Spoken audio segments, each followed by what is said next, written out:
Bismillahirrahmanirrahim. Alhamdulillahi rabbil alamin. Wabihi nasta'inu ala umurid dunya waddin. Wassallallahu ala sayyidina Muhammadin khatimin nabiyyina wa ala alihi wa sahbihi ajma'in. Wala hawla wala quwwata illa billahil aliyyil azim. Amma ba'du.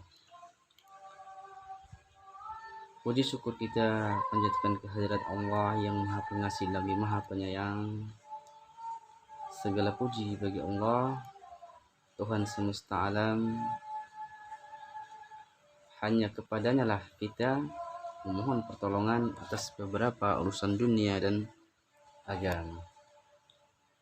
Salawat dan salam kita panjatkan kehadirat Nabi besar Muhammad SAW dengan mengucapkan Allahumma salli ala Sayyidina Muhammad wa ala ali Sayyidina Muhammad. Semoga dengan selalu kita berselawat, kita mendapatkan syafaat hingga yaumil qiyamah. Amin amin ya rabbal alamin. Dalam khazanah Islam, seorang muslim diajarkan untuk senantiasa menjaga kebersihan. Salah satunya adalah diwajibkannya untuk bersuci setelah buang hadas. Lumrahnya kita diajarkan untuk bersuci dengan menggunakan air yang suci. Namun, dalam beberapa keadaan tertentu yang tidak memungkinkan, kita tidak boleh menggunakan selain air seperti halnya menggunakan batu untuk bersuci. Bagaimana cara untuk bersuci dengan batu?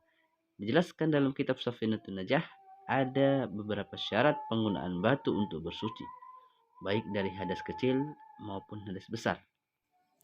Berikut lafaz yang akan dibacakan dari kitab Safinatun Najah.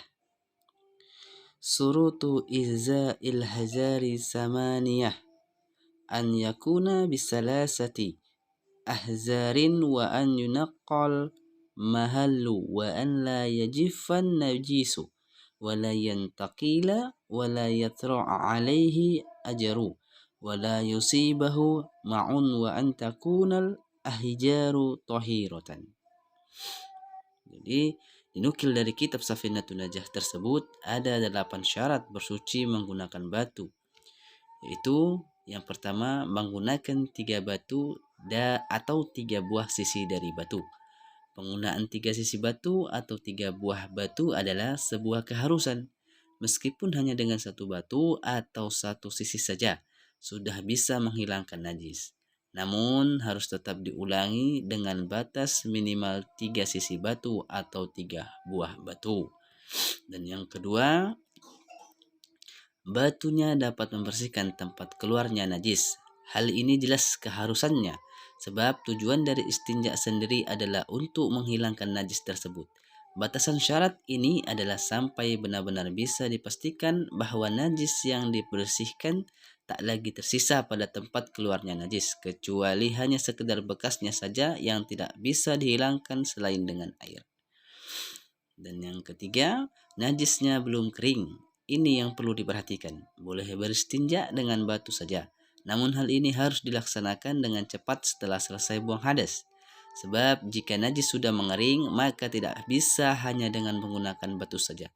Sebab batu tersebut tidak bisa menghilangkan najis tersebut setelah kering. Maka najis tersebut sudah kering baik keseluruhan ataupun sebagian harus dibersihkan dengan menggunakan air. Itulah syaratnya. Dan yang keempat, najisnya belum berpindah. Maksudnya najisnya belum berpindah dari tempat yang ia kenai atau ketika keluar. Bila ada najis yang berpindah dan masih menyambung dengan tempat tersebut, maka wajib menggunakan air untuk menghilangkan najis tersebut secara keseluruhan. Namun bila najis yang berpindah itu tidak menyambung dengan tempat keluarnya, maka wajib dibersihkan dengan air hanyalah najis yang berpindah saja. Sedangkan najis yang masih tetap berada pada tempatnya boleh dibersihkan dengan batu saja, cukup dengan batu.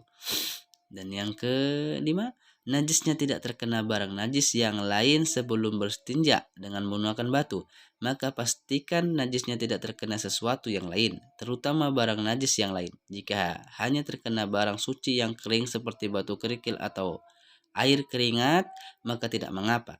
Namun jika sampai terkena barang najis, baik kering atau basah, maka istinja harus menggunakan air. Dan selanjutnya dan yang keenam, yaitu najisnya tidak melampaui syafa atau hasyafa. Bagi orang yang buang air besar, najis yang keluar tidak melampaui bagian samping dubur, yakni bagian bokong yang apabila pada posisi berdiri maka akan menempel satu sama lain. Sedangkan bagi orang yang buang air kecil, najis yang keluar tidak melampaui ujung zakar. Bila itu terjadi, maka istinja yang dilakukan harus dengan air. Tidak bisa hanya dengan batu saja. Tidak cukup dengan batu saja, maksudnya harus dengan menggunakan air. Dan yang selanjutnya yaitu yang ketujuh, najisnya tidak terkena air setelah atau sebelum berstinja menggunakan batu. Najis yang keluar tidak terkena air yang tidak dimaksudkan untuk membersihkan najis tersebut, meskipun air tersebut suci atau tidak terkena benda cair lain. Ini dikarenakan air atau benda cair tersebut bisa menjadi najis. Beranjak dari ini, maka apabila berstinja dengan menggunakan batu yang basah, tidak sah istinjanya, karena dengan basahnya batu tersebut dapat menjadikan batu itu najis dengan najisnya tempat yang dibersihkan. Kemudian batu yang telah jadi najis itu dipakai untuk berstinja, sehingga mengotori tempat yang dibersihkan tersebut. Bila ini yang terjadi, maka istinja harus dilakukan dengan air. Tidak cukup dengan batu saja. Jadi ini perlu diperhatikan ya teman-teman. Dan yang terakhir ya, jadi ada poin 8 poinnya. Yang terakhir yaitu yang ke-8, batunya suci. Maksudnya ya jelas, batu yang digunakan harus suci, sebab kita tidak bisa bersuci dengan benda yang tidak suci. Jadi maksudnya sesuatu yang digunakan untuk bersuci tentulah harus suci. Jadi karena ada benda yang suci namun tidak mensucikan, maka di sini